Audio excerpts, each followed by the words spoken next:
Boom shakalaka. Today's video is a Bitcoin blast from the past. We're taking a look at Bitcoin this day in history over the past 6 years. See what Bitcoin was up to. Hopefully gain a little bit of perspective, maybe learn something, maybe see some predictions that I was right or wrong. Maybe see that, hey, the channel's developed a little bit over the year. Anybody can be a content creator. Maybe you could too. Welcome to Bitcoin Throwback Week. Boom shakalaka, the macro markets are looking worse than ever, and why Willy Woo is saying Bitcoin price may never go up again. Stay tuned.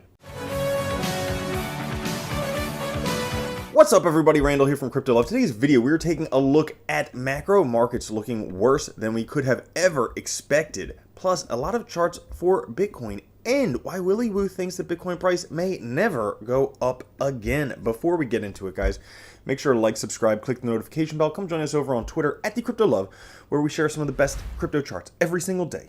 Push the like button. And let's get into it. Today, fear and greed at 20. We never got that pop after yesterday's 6% price gains because today we had an almost 6% price drop. Bitcoin at 18,726, Ethereum at 1282, BNB at 269, XRP 42 cents, Cardano 43 cents, Solana $32, and Dogecoin 5 cents. And as we've been talking about, it doesn't look too good for Bitcoin. Finding support here on the 280 weekly moving averages green line right here.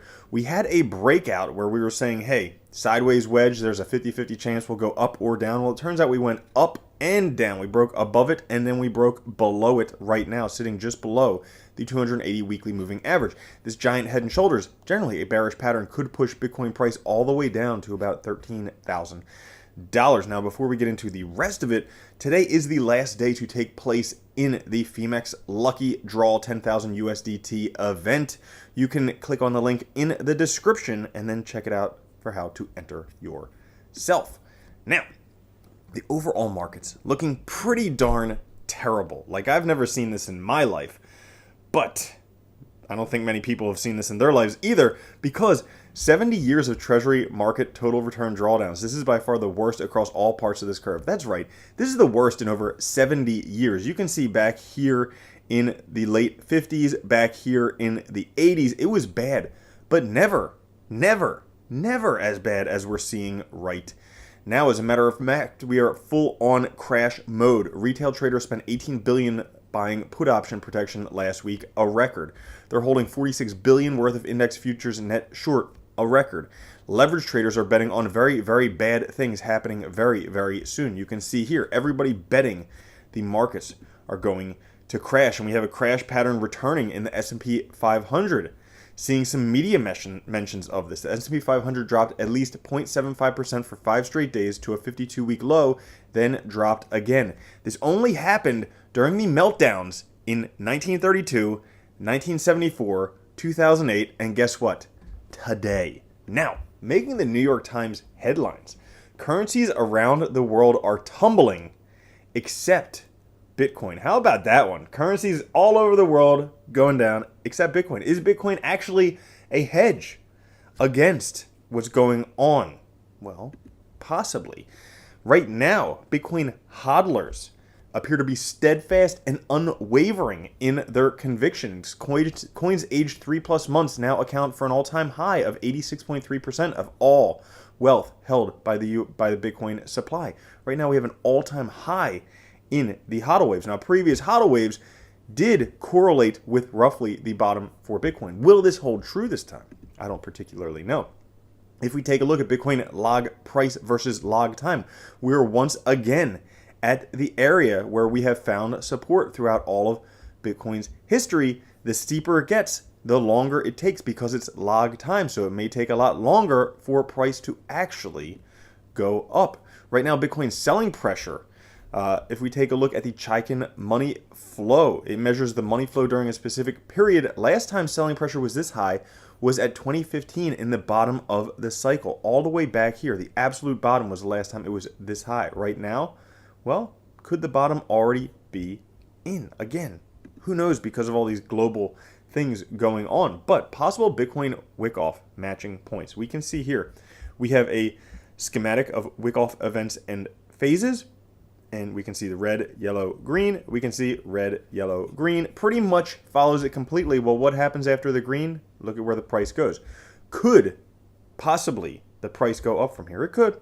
Could also go down. Right now, everything looks so similar. It's incredible. With Bitcoin, we have these rising megaphones in price and then a descending megaphone in price and a fake out before starting a new megaphone. Now we had this, and the RSI also at the fake out. RSI goes pretty much sideways, and then we have the bull run. So this happened multiple times before, could be happening once again. If we take a look at the Bitcoin Rainbow Oscillator, shows us bottoms and tops.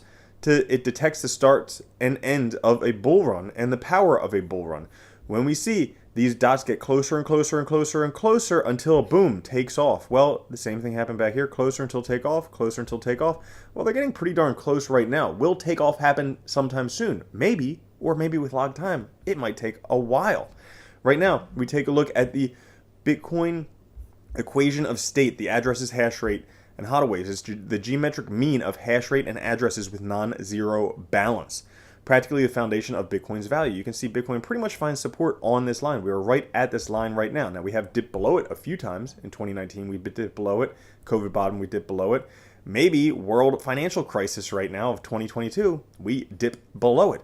Which brings us to this, which is a very interesting discussion by Willy Woo. And we can see here, Dummy's Guide to Selling 42 Million Bitcoin. If you're like me, you're like, there's not 42 million Bitcoin, Willy Woo. What are you talking about? Well, he goes on to say, you think I'm kidding, but there's only ever 21 million coins. Yes, you're right. I see. You've read the white paper. Well, modern markets don't care. Arthur Hayes created the first Bitcoin casino that real people use, trading billions per day. Arthur gloriously opened the way for us to sell 10 Bitcoin when we only had 1 Bitcoin. We just need people to take the other side of our bet. This was kind of an oddest system, he has to admit. At least own Bitcoin before he could sell 10 times more of it. Thus, there was a limit on how much I could sell. I mean, if I had 1 million Bitcoin like Satoshi, I could only sell 10 million Bitcoin and no more. Selling 105 million Bitcoin was theoretically possible if half of the supply was engaged in selling Bitcoin and the other half taking that offer on the BitMEX casino. Kind of gives you an idea of the power of the futures market, right? The door is open for future markets to control Bitcoin price. Now comes the CME. They launched a Bitcoin casino where you could front USD to play. Wall Street hedge funds love that. Where's the limit on selling Bitcoin now? Unlimited. Fiat is unlimited. Bitcoin, 0.37 trillion. USDT, 22 trillion. USD printed in the last 12 months, $1.1 trillion. Theoretically, shorting power with fiat currency in the system, lots. It's billions in Bitcoin. Now, Bitcoin doesn't have to be killed. It just needs enough shorts in the system to suppress the price. Without a large market cap, Bitcoin doesn't get to make a global impact. Presently, the arc of the SEC policy has been to increase futures liquidity and dominance by approving multiple futures ETFs while rejecting all spot ETFs. This is now a political game. What that means is that the Fed could continue to offer futures ETFs for Bitcoin, allowing people to short the Bitcoin price with unlimited fiat currency that could just short the price forever. Now it's a political game. We'll kind of have to see where this ends, but it doesn't sound too good for Bitcoin. Well, we'll kind of just have to see where this thing ends up because there's nothing else you can do now but kind of buckle up and hope to survive. But one parting note for all of you. There's a quote, I don't remember what it's from, Tao Te Ching or maybe Marcus Aurelius, but he says, or she, if you realize you have enough, then you are truly rich. So that's my parting thoughts for today.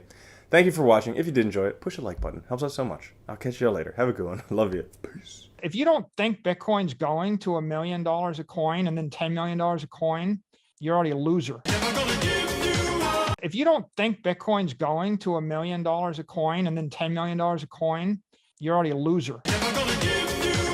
From now on, if you don't own Bitcoin, you're a moron.